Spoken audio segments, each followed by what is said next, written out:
orasidagi masofa aytilyapti. Ushbu o'qlar orasida masofa aniqlash formulalari mavjud. O'qlar masofani minimum va maksimum qiymatlarda aniqlash tavsiya qilinadi.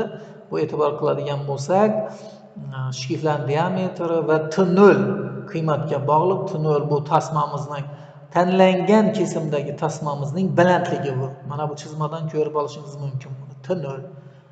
Umuman biz tanlagan tasmani ko'ndalang kesimi va T0 uni balandligi.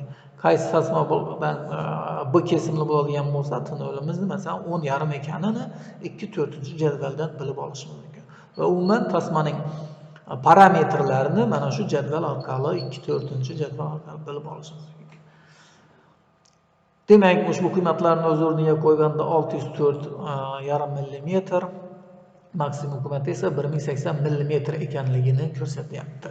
Bu so'z shunday deganiki, biz ushbu diametrda tanlangan shkiflar uchun V kesimli tasmamizni qo'llaganda o'qlararo masofasini minimum 604, maksimum 1080 mm oralig'ida oladigan bo'lsak, tasmamizning egilishi, bukilib ishlashi normal holatda kechadi. O'qlararo masofani 1000 mm deb qabul qilamiz. Bunda ham o'sha qiymatlarni iloji boricha oraliq, normal qiymatini tanlash kerak bo'ladi. Keyingi bosqichda tasmani uzunligini aniqlaymiz. Uzunligini aniqlash formulasidan keltirilgan. E'tibor qiladigan bo'lsangiz, o'qlararo masofa bu yerda shkiflarning diametrlari qo'llanilgan holda 3987,2 mm ekanligi aniqlangan. Demak, bu qiymat ham tasmalarning uzunliklari standartlashtirilgan, standart bo'yicha aniqlanadi. 212-jadvalga binoan tasma uzunligini standartga asosan 4000 mm deb qabul qilamiz. Demak, 4000 mmlik tasma uzunligi qabul qilinar ekan. Buni ham 212-jadvaldan topib olishimiz mumkin. Mana pastroqda ushbu jadvalimiz turibdi.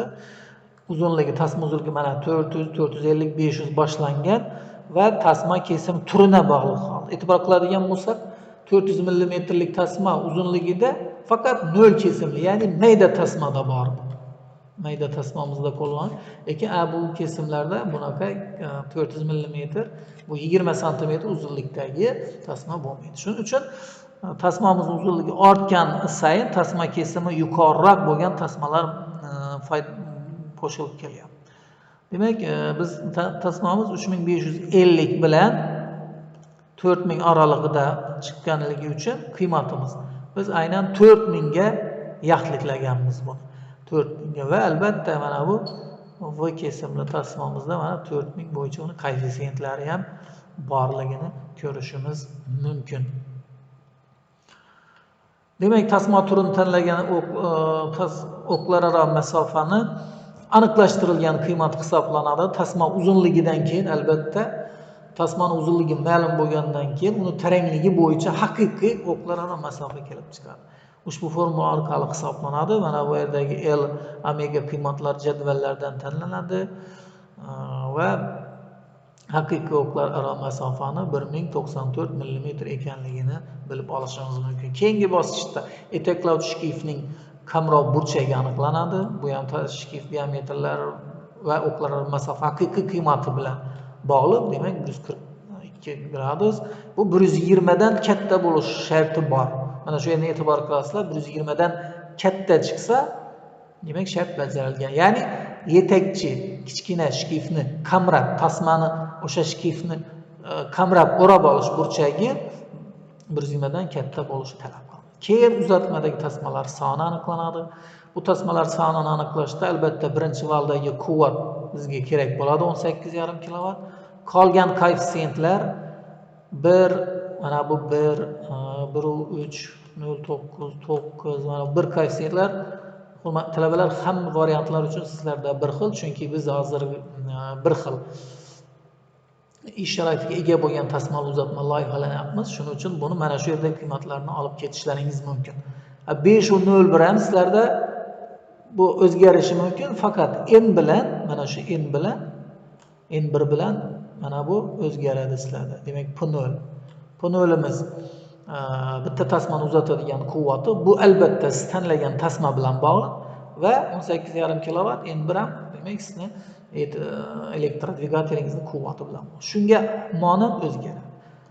Demak, o'z-o'zidan ma'lum tasmalar soni butun son chiqishi kerak. 399. Albatta buni o'zidan katta butun songa yaxlitlash tavsiya qilinadi va demak 4 ta tasmani qo'llashimiz kerak ekan. Shkifimiz ham 4 ta tasmaga mos bo'ladi.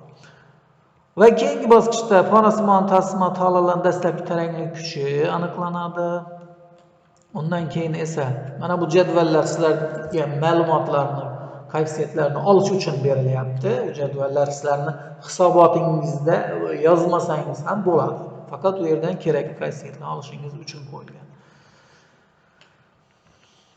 Va vallarga ta'sir etuvchi kuchlar, demak tasmali uzatma tomonidan vallarga ta'sir etuvchi kuchlar va oxirida shkifni eni.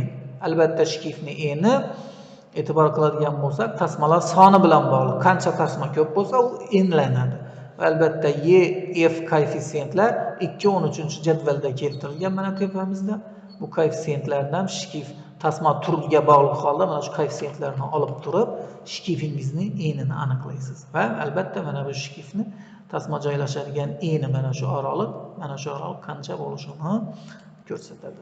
Va shuni bilan mana shu parametrlarni hisoblash bilan tasmali uzatmani hisoblash tugatiladi. Keyin esa biz reduktor tishli uzatmasini hisoblashga, ya'ni mana bu qismiga o'tamiz. Uni esa hurmatli talabalar keyingi video konsultatsiyalarimizda ko'rib o'tamiz.